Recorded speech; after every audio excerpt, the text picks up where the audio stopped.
Praise the lord. ఈరోజు దేవుని వాగ్దానము, తమ వస్త్రములను అపవిత్రపరచుకొనని కొందరు సార్దీస్లో నీ యొద్ద ఉన్నారు. వారు అర్హులు గనుక తెల్లని వస్త్రములు ధరించుకొని నాతో కూడా సంచరించెదరు. ప్రకటన గ్రంథము 3వ అధ్యాయము 4వ వచనము. సహోదరి సహోదరులారా, ఈ వాక్యం సార్దీస్ అనే నగరంలోని సంఘానికి క్రీస్తు ఇచ్చిన సందేశంలో భాగం. ఇది ఒక ఆధ్యాత్మిక హెచ్చరికతో కూడినది.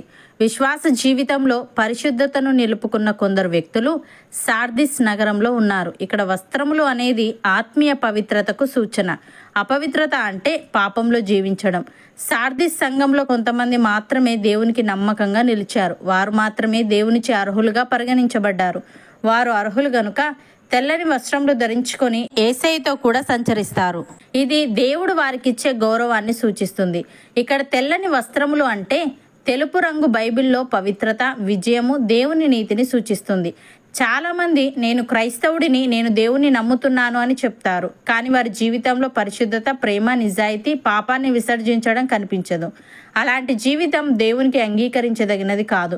ఎవరైతే అపవిత్రతకు చోటివ్వకుండా పరిశుద్ధంగా జీవిస్తారో, ఎవరైతే లోకం మొత్తం మారిపోతున్నా దేవునికి నమ్మకంగా ఉంటారో వారే అర్హులై దేవునితో కూడా సంచరిస్తారు. ఇది భవిష్యత్తులో పరలోక రాజ్యంలో పరిశుద్ధులకు దక్కే గౌరవానికి సంకేతం.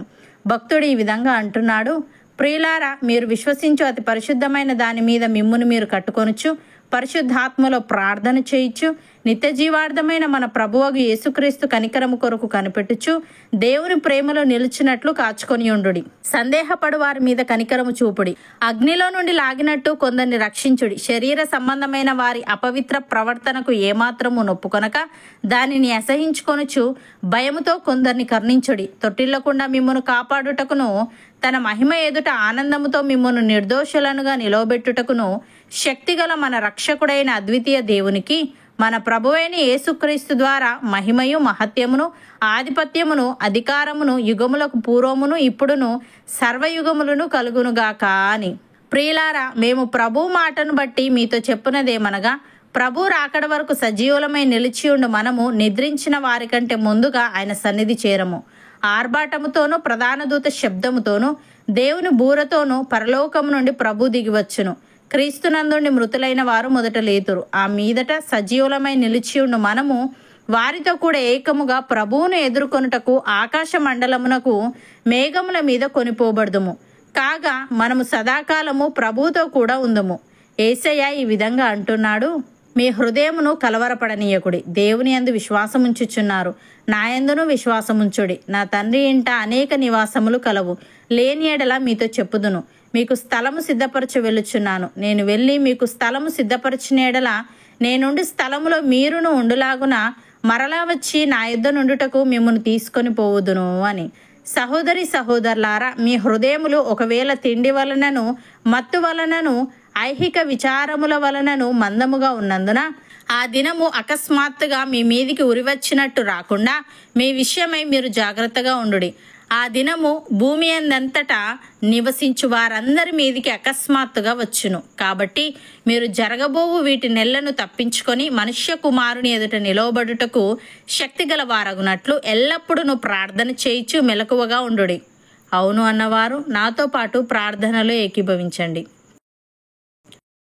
పరిశుద్ధుడా, ప్రేమగల తండ్రి, తమ వస్త్రములను అపవిత్రపరచుకొనని కొందరు సార్దీస్లో ఉన్నారని, వారు అర్హులు గనుక తెల్లని వస్త్రములు ధరించుకొని నీతో కూడా సంచరించెదరని, ఇది భవిష్యత్తులో పరలోక రాజ్యంలో పరిశుద్ధులకు దక్కే గౌరవానికి సంకేతమని నీవు తెలియజేశావు. దేవా, మేము నివసించు అతి పరిశుద్ధమైన దాని మీద మమ్మును మేము కట్టుకొనుచు, పరిశుద్ధాత్మలో ప్రార్థన చేయించు, నిత్య జీవార్థమైన నీ కనికరము కొరకు కనిపెట్టుచు, నీ ప్రేమలో నిలిచినట్లు కాచుకొని ఉండుటకు సహాయము దయచేయమని, మా హృదయములు ఒకవేళ తిండి వలనను, మత్తు వలనను, ఐహిక విచారముల వలనను మందముగా ఉన్నందున ఆ దినము అకస్మాత్తుగా మా మీదికి ఉరివచ్చినట్టు రాకుండా మా విషయమై మేము జాగ్రత్తగా ఉంటూ ఎల్లప్పుడూ ప్రార్థన చేయించు మెలకువగా ఉండుటకు కృపచూపమని, తొట్టిల్లకుండా మమ్మను కాపాడి నీ మహిమ ఎదుట ఆనందముతో మమ్మను నిర్దోషులనుగా నీవే నిలవబెట్టమని యేసుక్రీస్తు నామమున ప్రార్థిస్తున్నాము తండ్రి. ఆమెన్.